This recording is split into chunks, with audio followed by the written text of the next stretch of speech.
दोस्तों, कल power star Pawan Singh का बहुत ज्यादा बेहतरीन फिल्म, बहुत ज्यादा कमाई करने वाली फिल्म मेरा भारत महान, जिसमें रवि किशन पवन सिंह साथ में दिखाई दिए हैं। दोस्तों, इस फिल्म को यूट्यूब पे अपलोड किया गया दोस्तों, वर्ल्ड वाइड म्यूजिक पे। और इस फिल्म पे व्यूज जो है ना नाक के बराबर है।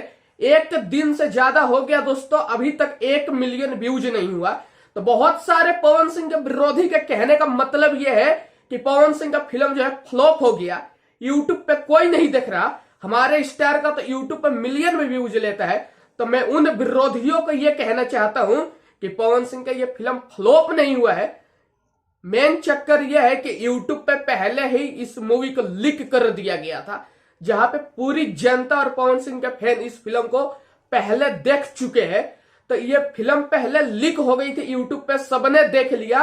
अब दोबारा अपलोड किया गया है तो कौन देखेगा? जब पहले ही से आदमी देख लिया है तब कौन देखेगा? तो व्यूज नहीं आने का कारण यह है, पवन सिंह का फिल्म फ्लॉप नहीं हुआ है। अभी भी मैं कहूंगा, जो जो पवन सिंह के फैन, भोजपुरी समाज के दर्शक अभी तक मेरा भारत महान नहीं देखे पवन सिंह का, तो दोस्तों आप लोग जाइए वर्ल्ड वाइड म्यूजिक चैनल पे, पूरा फुल HD में आपको देखने को मिलेगा पवन सिंह का मेरा भारत महान। आप लोग देखिए, फिर मुझे कमेंट करके बताइए कि आप लोगों को ये मूवी कैसी लगी।